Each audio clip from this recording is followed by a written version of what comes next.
Hey there, folks. I got a story that I want to tell. A story, as expected, needs to start with a man. This man. Well, he's a man I admire. A man that's just like me. And just like you, I bet. He's a bit of all of us. And today, this man named Dan, wanted some milk, and he was all out. So he had to make a trip. And as it's been said before, a journey starts with a single step.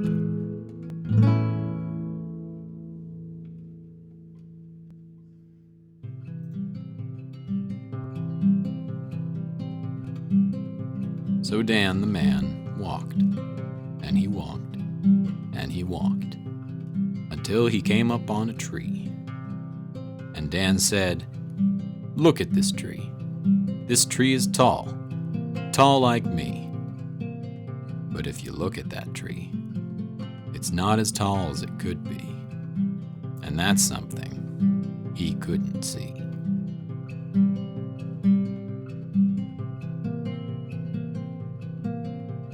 So he kept on walking until he saw a cave. It was deep and went on for years. It was warm, like a familiar face, and it was comfortable. He could stay here, in the dark, in the warmth, where it's safe. But as he kept searching around in that cave, a chill found him there, and it worsened. The deeper he went, the colder he felt. But the cave wasn't chilling, he was. Should he keep going? A man needs his milk, after all. So he pressed onward, where he found the end, and with it, a steaming pool. He stepped in, and it warmed his bones. And at his feet, he could feel a strong current. He could let it take him. He didn't know where it would lead, but it somehow tempered his cold where the humble cave could not. And so he chose to go, and he was pulled under by a swift river. But he'd remember that cave and what it meant to him.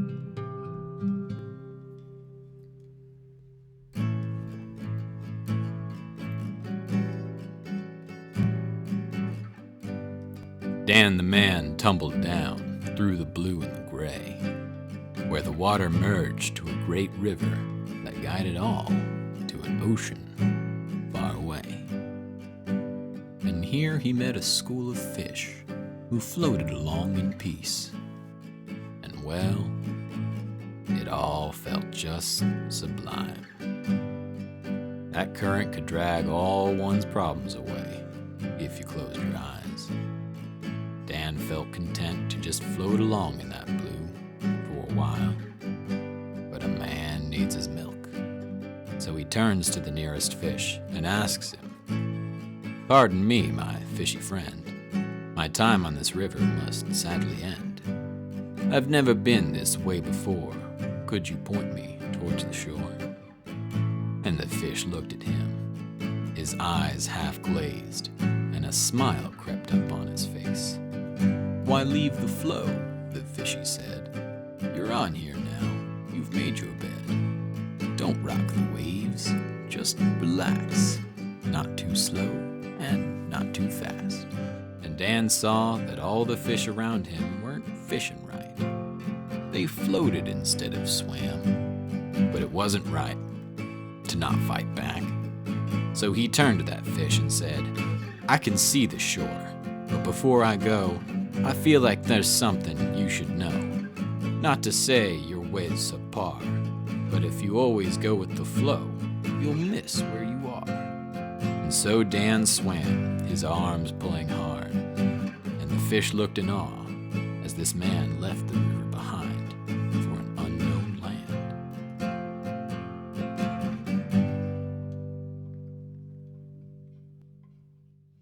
One foot at a time, he made his way forward, always forward, with without regret, until Dan crossed a road and crossed a man who was waiting for him, a man known today as Voodoo Johnny. Who knows what he'll be called tomorrow? But when Voodoo Johnny spoke, Dan listened. There's no use crying over spilt milk. Time itself causes spills to fade. But the choices we forget to live with are often those that most cascade. The rugs all get stained in the fabric of space and rhyme. But the man that you ought, the man that you're not, can be called at the cost of a dime. We'll need a mirror, some fear, or some fun. And when the smoke settles, you can put down your gun and find in that mirror, with the points that you hit, a bleeding stranger inside who'll have learned quite a bit. But this ride isn't cheap, and your pockets aren't deep, but a reaper needs to reap, and so you'll feel 1,000,000 tomorrows for one yesterday. That is the price you'll pay.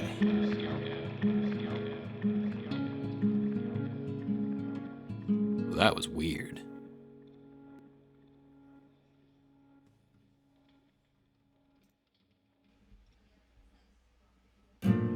Well, that Voodoo Johnny, he worked his black magic good, and Dan found himself in the future, where the trees were all chrome, and the grass swayed with an induced hum. The birds sang their electric chiptunes, and the people were covered in robot parts. Dan didn't know what to make of it all. He felt lost, but not small. This was a new place, and a man needs his milk. So we walked up to a future man and asked him, "What's good, my metal brother? I'm a traveler and a milk lover. Could you point me, my cyborg friend, to a way to fill my story's end?" And the robo-man looked at him.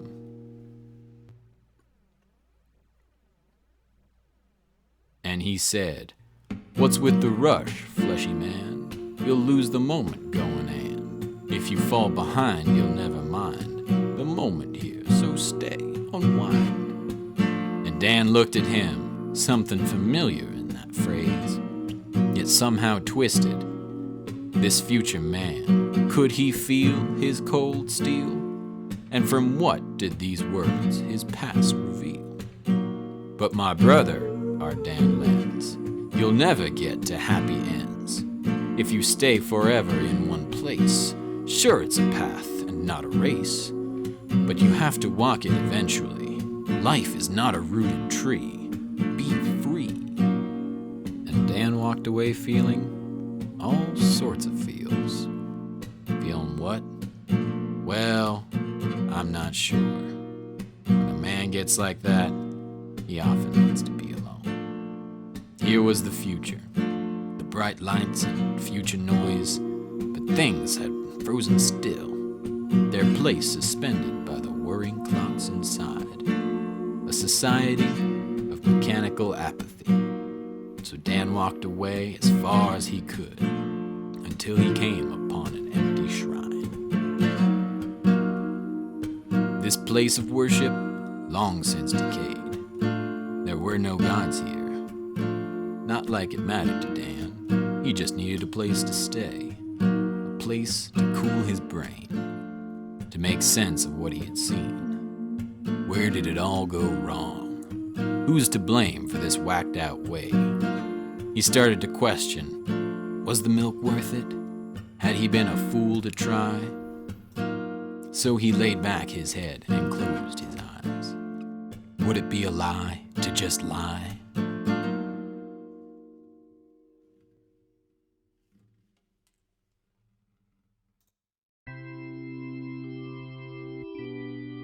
But at that moment, when the Dan was sunken deep, the clouds rumbled loud, and a mighty light pierced through, and through that beam of light came like a manatee, a mighty deity, the god known to some as For Real.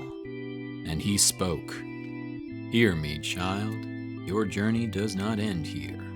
Your heart is wild, you should burden no more fear. The world is wide, you needn't stay here. Go with stride, and shed no more tears. The fish that you met took your words to their peers. They stayed in your debt through mechanical years. And the people on land took note from the piers and learned to be bland for thousands of years. And Dan took his courage and spoke back to the god. So I am the cause, the one to be blamed? How can I fix it, this world I have lamed? My words are misheard and taken too far. They neglect who they could be to stay who they are. So help me, great light, show me the way. I'll take on the cost, whatever, I'll pay. And the god looked at him and said with a boom, You have already paid the price you did bear. The bricks have been laid, you are self-aware. The bed be unmade, you'll find a way back to better convey the words that you lacked.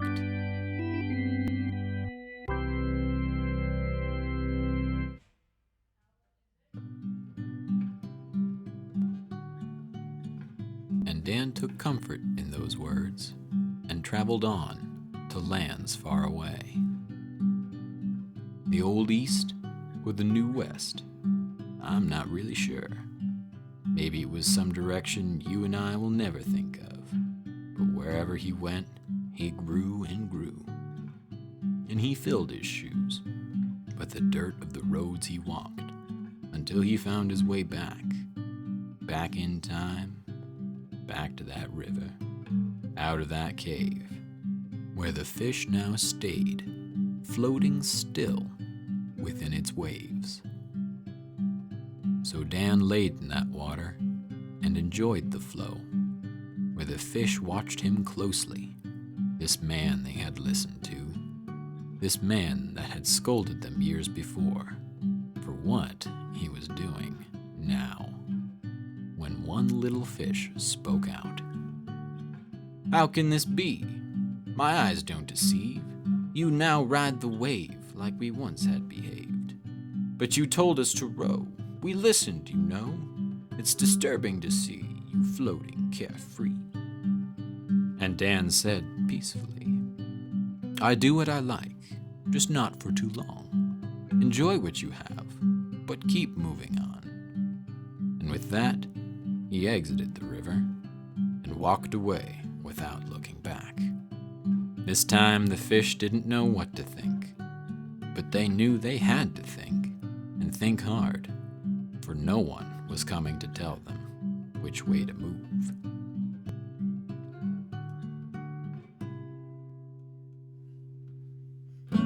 And so Dan, a man,